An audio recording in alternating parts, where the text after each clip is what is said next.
Bonsoir ma gang de Star Platinum, aujourd'hui on se retrouve pour une nouvelle vidéo. On va parler de cartes qui, selon moi, devraient juste être coupées de vos decks Commander parce qu'ils sont juste plus assez bonnes selon moi en 2024. La vidéo va traiter de mon opinion subjectif en Commander.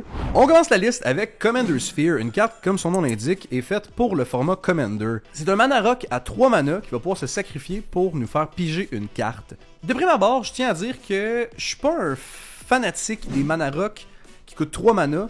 Je vais toujours préférer les mana rock à 2 mana qui vont taper pour 1 mana et qui vont rentrer on tap. C'est comme une espèce de règle personnelle que je me suis mis dans les dernières années. Par l'espèce d'accélération du format, je trouvais que il y a beaucoup plus de manière de curver son deck lorsque tu vas pouvoir justement tour 2 jouer un mana rock qui rentre on tap et après ça tour 3 pouvoir jouer peut-être ton commander qui coûte 4 de mana ou continuer avec un play justement à 4 de mana. Puis les games où est-ce que justement j'avais des mana rock à 3 mana dans mes mains filaient vraiment plus lentes et venaient vraiment comme décélérer ma partie. L'espèce d'avantage que Commander Sphere apporte, c'est de pouvoir faire n'importe quelle couleur et te faire piger une carte en late game lorsqu'il va être détruit ou juste t'as plus rien à faire. Mais il y a Mindstone qui va essayer de comme combler cet aspect-là, de pouvoir justement piger dans ton deck plus tard dans la partie quand t'as plus besoin du mana. Puis on dirait que le 3 mana de prime abord me turn off un peu plus que l'avantage en couleur qu'il va donner ou le fait qu'il coûte pas un mana colorless à sacrifier. On enchaîne avec la prochaine carte, Colossal Majesty. C'est un enchantement à 3 de mana qui va te permettre de piocher une carte à ton upkeep si tu as une créature avec 4 d'attaque ou plus. De base, j'ai beaucoup de difficultés avec des cartes comme Friction Arena parce que dès qu'on tombe en milieu de partie ou en fin de partie, la carte va être super lente, va pas nous donner un avantage réel en carte, ou va peut-être même mourir d'un board wipe avant d'avoir donné quelconque support à notre stratégie. Donc par exemple, on le pige tour 6, tour 7, on joue notre Friction Arena, ou dans ce cas-ci notre Colossal Majesty. Peut-être que la game va se finir le tour d'après, peut-être que la game va se finir tour 8, tour 9, tour 10, qui sait. Et au final, tu vas piger peut-être 2 cartes avec ton Colossal Majesty. Est-ce que tu veux vraiment payer 3 mana pour piger 2 cartes, puis du Incremental Card Draw, donc une carte par tour? Je préfère beaucoup plus du Burst Card Draw dans ce cas-là, ou avoir de l'Incremental Card Draw, donc de piger une carte à la fois, sous des formes de Guardian Project ou de Tusky par exemple, qui pourrait quasiment être du Burst ainsi que de l'Incremental. Colossal Majesty a aussi le désavantage que quand tu vas jouer on curve, donc dans le meilleur des scénarios qu'on parle pour Friction Arena par exemple, Colossal Majesty va comme pas avoir cet avantage-là, puisque souvent, dès le tour 3, tu vas pas avoir de créatures avec 4 d'attaque ou plus, parce qu'au tour 2, tu vas pas en avoir joué, ni au tour 1. Donc, tour 4, tu pigeras pas, ça va peut-être être dès le tour 5 que tu vas pouvoir piocher. Puis là, dans ce cas-ci, ça devient un peu lent, je trouve, pour le format Commander. Puis, dans le cas où est-ce que, justement, il y a un board wipe qui arrive pendant le tour d'un adversaire, quand ça va revenir à toi, dans le cas du Colossal Majesty, il ne te fera même pas piocher de cartes, tandis qu'un Friction Arena pourrait le faire. On parlait de pioche en noir avec Friction Arena, on continue avec Read the Bones. À 3 de mana, il va nous permettre de scry 2, pige 2 et perdre 2 points de vie. Read the Bones, j'ai toujours eu de la misère avec cette carte-là quand je l'ai vue dans des decks. On dirait que je vois vraiment la carte comme 3 mana pige 2, donc un divination un petit peu meilleur. Tu sais, pour 1 mana de moins, avec Sign in Blood et Night Whisper, tu vas pouvoir piocher le même nombre de cartes. Oui, tu n'auras pas le scry 2, mais je pense pas que le 1 mana supplémentaire vaut le scry 2 qu'apporte notre Read the Bones. En noir, il y a beaucoup de façons aussi de piocher des cartes, que ce soit quand tes créatures ils meurent, donc de manière peut-être synergistique avec ton deck, mais je pense que si justement tu veux juste jouer du card draw très générique, de juste j'ai aucune stratégie à avoir besoin de faire, tu peux y aller avec justement Sign in Blood et Night Whisper et être très satisfait dans ta partie. Puis si tu veux partir sur des trucs plus synergiques, ils vont avoir Midnight Reaper, Grim Specs, Morbid Opportunist qui vont t'offrir des cartes lorsque des créatures meurent, ce qui va souvent être ta stratégie en noir. Sinon, il y a des cartes comme Disciple of Bolas qui, en sacrifiant une créature, vont pouvoir te permettre de piocher des cartes égales à son attaque, ce qui également peut être une bonne force des decks mono noirs. Notre quatrième carte, c'est une carte qui est là depuis longtemps dans le format Commander, c'est Core Cartographer. Cartographère. C'est une créature qui va te permettre de ramper une plaine lorsqu'il rentre en jeu. Le problème, c'est qu'il coûte 4 de mana pour une 2-2. Donc on a vraiment une espèce de pressentiment de Solemn Simulacrum ou même de Scampering Surveyor que j'ai parlé dans une vidéo récente. Sauf qu'il n'y a aucun réel avantage à jouer Core Cartographer. Solemn Simulacrum va t'offrir de la pioche lorsqu'il meurt.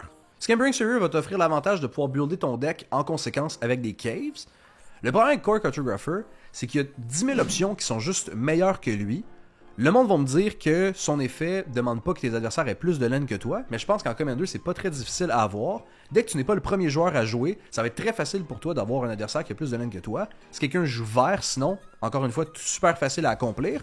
Ou tu peux toi-même te builder une stratégie, une synergie de retourner des laines dans tes mains avec des bounce lanes, ou encore de jouer des lanes qui vont se sacrifier, comme Lotus Field, pour réduire ton nombre en terrain, ce qui va te permettre dans le fond de pouvoir jouer tes Knight of the White Orchid qui vont aller chercher des lanes en tout temps.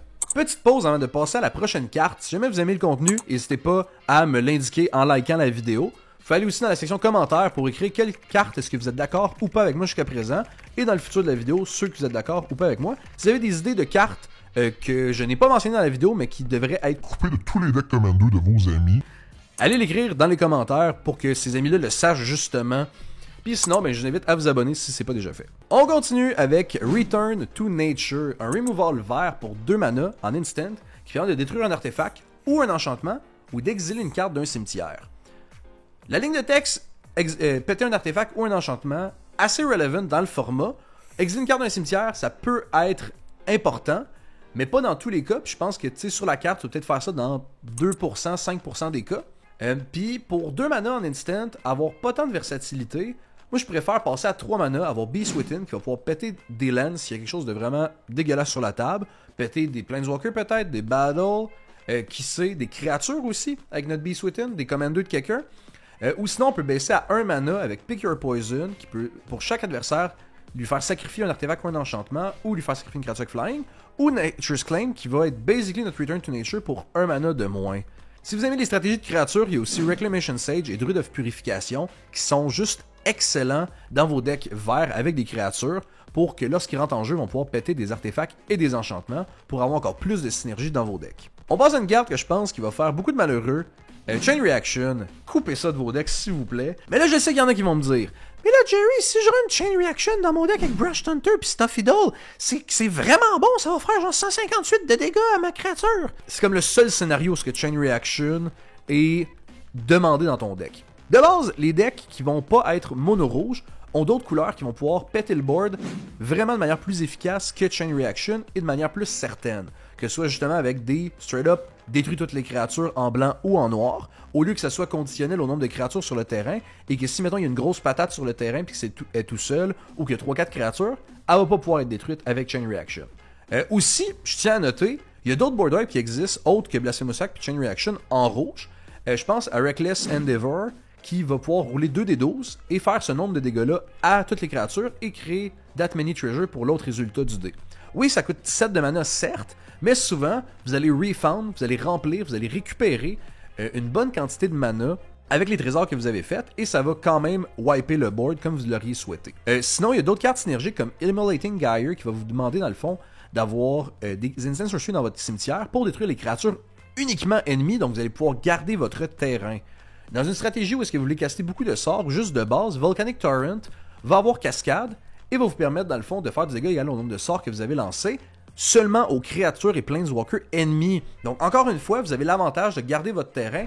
On va quitter les vieux staples pour passer à une carte assez récente, Markov Purifier, que j'ai vu apparaître dans une grande quantité de decks live game qui jouent les couleurs Orzhov.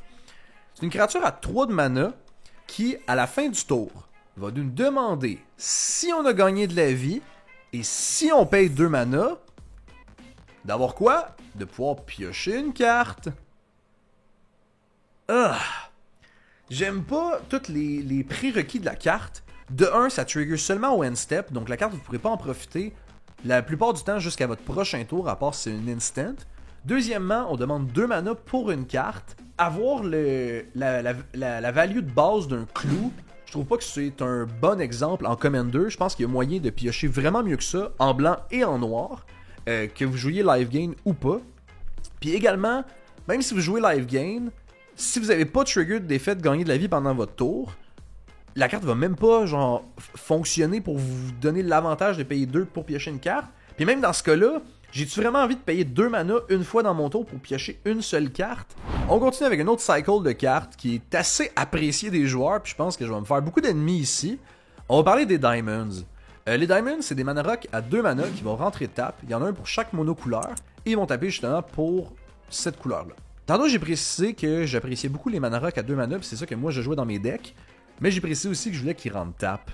Les Diamonds vont avoir le désavantage de rentrer justement en jeu engagé, et ça va être un gros désagrément pour vos parties Commander, parce que dès qu'on est en milieu de partie, le fait qu'ils rentrent tap va comme tout le temps vous canceller 2 mana pour ce tour-là, tandis qu'un Arcane Signet ou un Mindstone va vous canceller 1 mana pendant votre tour en vous le produisant justement ce tour-ci.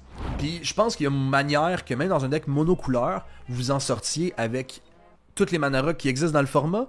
Il y a des mana rock utilitaires comme Liquid Metal Torque qui vont pouvoir transformer des trucs en artefacts. Également, vous allez pouvoir runner Arcane Signet, Mindstone, Fellwar Stone, Fractured Power Stone, Liquid Metal Torque que j'ai mentionné avant. Vous avez aussi celui qui permet de filter du mana de couleur. Vous avez des Ironcrag qui est sorti récemment. Je pense qu'il y a une manière, comme j'ai dit, de vous en sortir sans tomber dans le piège des 2 mana rock qui rentrent tap ou les 3 mana rock qui sont souvent assez décevants dans le format selon moi. On peut aborder d'autres mana rock plus tard si vous voulez ou faire une vidéo là-dessus sur quel mana rock est-ce que je veux runner dans mes decks et tout.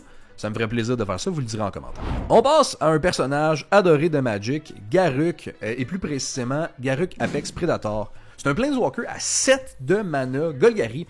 Il va avoir 5 de loyalty et il va avoir 4 habilités. Sa première nous permettant de détruire un Planeswalker, assez relevant en Commander. Les quelques fois qu'il va y avoir des Planeswalkers sur la table, ils vont généralement pas durer longtemps parce qu'on va pouvoir les péter avec nos créatures en attaquant dedans. Sa deuxième habilité qui permet de créer une bébite 3-3 de touch, c'est correct, je veux dire, c'est un bon body, puis qui permet de bien protéger Garruk. Le seul problème, c'est que ton Garruk, on se rappelle, il a coûté 7 de mana à jouer. Son moins 3 va permettre de détruire une créature, ce qui est bon, je veux dire, c'est du bon removal et tout. Mais comme, encore une fois, c'est pas assez impactant pour 7 de mana. Tu sais, quand on pense à des plays à 7 de mana, souvent, tu sais, t'as Ballastale qui coûte 6, qui te fait basically gagner la game dans beaucoup de scénarios. Ici, à 7 de mana, t'es loin de gagner la partie. Puis même si tu réussis à l'ulter, dans le cas d'avoir un doubling season ou peu importe, généralement, si tu mets juste un hachoir sur la tête de un des adversaires. Généralement, avec mes Planeswalkers que je veux ulter dans un deck, mettons Super Friends, j'ai envie que ça impacte la partie pour tous mes adversaires, ou pour moi, d'un stade à ce que ça va vraiment me push très loin, puis que je vais pouvoir finir la partie. Donc, je vous conseille de jouer des Planeswalkers comme Liliana, Tibalt aussi, que j'ai beaucoup aimé. Moi, j'ai un de mes amis qui joue Tibalt en tant que Commander. Il sort très rapidement dans la partie parce qu'il a mis beaucoup de RAM dans le deck. Puis Tibalt, man, c'est une bombe. Je veux dire, il fait tellement de card advantage. Donc, en tout cas, je m'éloigne un peu du sujet. Mais Garruk, pas un super bon Planeswalker du format. Donc, cessez de le jouer dans vos decks Golgari ou dans vos decks Super Friends. Je pense pas qu'il vaut la peine. On complète la vidéo avec notre 10e carte, Destiny Spinner. Et j'inclus là-dedans toutes les cartes qui ont la ligne de texte X can't be countered. On a le Shepherd à 1 mana qui dit que tes créatures peuvent pas être counter. On a la carte d'Amonkhet que vos créatures peuvent pas être counter. Personnellement, je trouve que dans une méta casual, de casual commander, la ligne de texte de tes sorts peuvent pas être contrées. C'est encore une fois peu utile. De un, s'il n'y a pas de bleu à la table, ta carte ne sert à rien. Tout simplement. Ta carte, c'est juste une créature vanille qui n'a aucun texte dessus. Dans le cas où est-ce qu'il y a du bleu, c'est généralement, genre, en tout cas, moi de mon point de vue, j'ai rarement tombé à des tables où est-ce que le joueur qui jouait avec la couleur bleue avait 50 counterspells dans son deck qui allait tout targeter mes créatures. Généralement, moi, en tout cas, dans mes decks, puis dans les decks que je vois de mon playgroup, on run entre 3 à 5 counterspells dans nos decks, et c'est généralement plus en guise de protection pour empêcher les wincons des autres, comme mettons des Cradle of Behemoth ou des Exsanguinate, des trucs comme ça. Ou encore pour juste protéger notre board de wipe ou de spot removal. Donc, quand tu vas vouloir faire ton play value de jouer, mettons, je sais pas moi, ton commander à 4 de mana, il va pas se faire counter, à part si c'est dans une méta avec du monde qui se met à counter tout ce qui bouge. Mais rendu là, je me mets à douter un peu de ton playgroup. Je pense qu'on a souvent peur des decks bleus ou des decks qui vont justement avoir des counter spells. Mais faut pas avoir peur de ça. Faut pas avoir peur que notre stock se fasse remove. Ça l'enlève de la value à l'autre de nos counter spells parce qu'il fait du 1 pour 1. Puis il perd sa carte pour après ça que les deux autres joueurs puissent résolver leur spell. Donc je pense, ayez pas peur de jouer vos sorts. Ayez pas peur de être un peu tout nu devant ces joueurs-là, puis de pas avoir justement ces cartes-là qui vous protègent des counter-spells. Je pense que c'est un bon exercice à faire. Moi, j'en joue pas dans mes decks, personnellement. Je me suis jamais dit que ça me manquait, ou j'ai jamais été envieux de quelqu'un qui en avait un sur la table. C'est ce qui conclut notre liste de 10 cartes. Si vous avez aimé le contenu, n'hésitez pas à liker, à vous abonner si c'est pas encore déjà fait. Un gros merci, bonne fin de journée. Hey, pour vrai, je paierais cher pour rencontrer le gars qui run Colossal Majesty dans son deck en 2024. T'es qui? Je veux savoir, legit, t'es qui? Nomme-toi dans les commentaires. Note, s'il te plaît, combien de cartes est-ce qu'il t'a fait piocher, puis dis-le moi. Fais juste me le dire. Si c'est au-dessus de 3, honnêtement, chapeau.